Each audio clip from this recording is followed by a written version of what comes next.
Live Tamil செய்திகள்.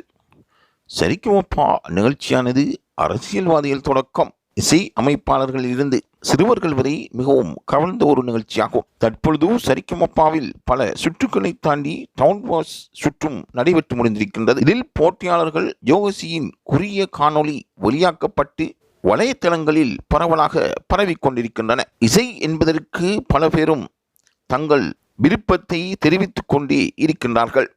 இசையால் இந்த உலகம் ஆளப்படுகின்றது என்பதும் யதார்த்தமான ஒரு நிலையாகும். இதற்கு ஏற்றாற்போல் சரிகமப நிகழ்ச்சி தற்பொழுது மக்கள் மனங்களில் தீராத நீங்காத இடம் பிடித்திருக்கின்றது.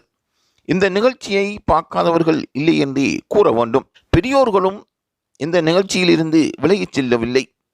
அவர்களும் சரிகமபா நிகழ்ச்சி ஒளிபரப்பாகும் பொழுது விரும்பி அந்த நிகழ்ச்சியை பார்க்கின்றார்கள்.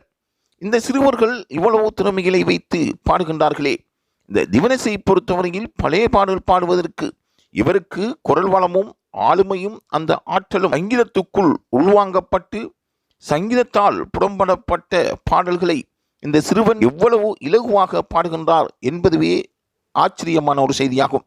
ஆகவே இந்த சிறுவர்கள் எதிர்காலத்தில் வெற்றியாளர்களாகவும் பின்னணி பாடல்களாகவும் வர வேண்டும் என்று லைவ் தமிழ் செய்திகள் வாழ்த்துக்களை தெரிவிக்கின்றன. உலக ரசிகர்களுக்கு மத்தியில் இவர்களின் நிகழ்ச்சி பிரபல்யப்படுத்தப்பட்டிருப்பது யாராலும் மறக்க முடியாத ஓர் உண்மையாகும். இது தொடர்பான செய்திகளை பெற்றுக்கொள்வதற்கு லைவ் தமிழ் செய்தியுடன் இணைந்திருங்கள்.